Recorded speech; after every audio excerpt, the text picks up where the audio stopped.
Welcome back to our channel mga choy, and for today's video at magluluto tayo ng masarap na paksiw na isda at lulutuin natin siya sa palayok. Ayan, ito yung ating isda, yan ay galunggong. Ayan, for today's video mga choy at nakaready na yung ating galunggong. Binalot lang natin yan sa dahon ng saging at ito naman yung ating mga appliances. Ipapakilala ko na isa-isa.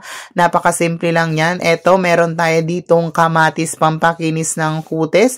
Meron tayo ditong buo na kamyas at meron din tayong siling green, meron din tayo ditong binukod na kamatis, sibuyas at siling pula at meron din bawang na buo at meron din tayong in-slice na kamyas.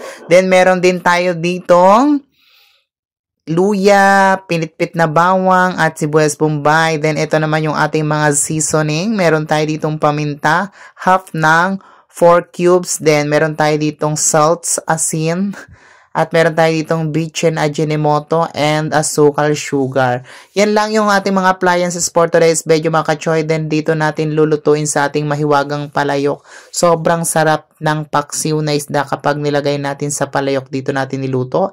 I-arrange lang natin ito dito mga kachoy. Ganyan lang yung ating gagawin. Ito yung ating mahiwagang palayok. Ilagay muna natin yung mga appliances natin tulad ng bombay, luya, bawang at saka iyang ating sibuyas bombay. Then after nyan, isalansan lang natin dyan yung ating mga gunggong na binalot natin sa dahon ng saging. Yan. At ilagay pala muna natin sa ilalim yung hiniwa-hiwa na kamyas para yan ang magpapaasim sa ating paksiw. Sobrang perfect yan. Napakasarap talaga ng paksiw kapag diluto sa ganitong palayok. Bibihira na po ang gumagawa neto, pero ako po talaga ay nung nakita ko na mayroong tindang palayok dun sa aking nakitang na-scroll ko siya tapos nakita ko na may nagtitinda ng palayok dun sa Shopee. Abay, talaga naman nag-order na ako at nag-check out talaga ako mga kachoy. Talagang hindi ko pinalampas at pinaligtas tong palayok na to. Ganyan lang, i-arrange lang natin yung ating isda na ibinalot sa dahon ng saging. Talagang napaka-perfect nito at napakasarap nito mga kachoy. Then ilagay natin yung ating kamatis na pampakinis ng kutis.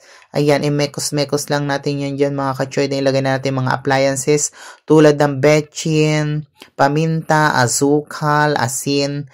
Ayan, at saka yung half 4 cubes.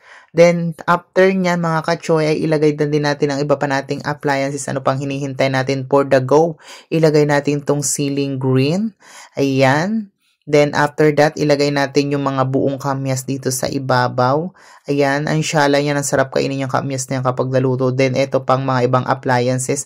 Para nuot na nuot yung lasa sa ilalim at sa ibabaw. Sagad ang lasa ng ating sinigang pati.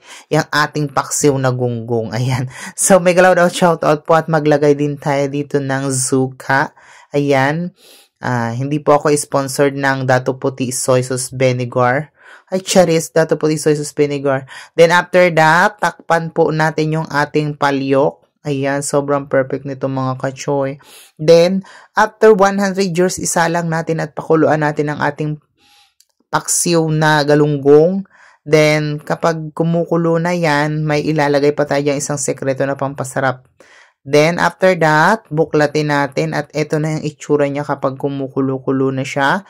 Kapag ganyan kumukulo-kulo na yung ating galunggong na paksiw, lagyan po natin siya ng cooking oil.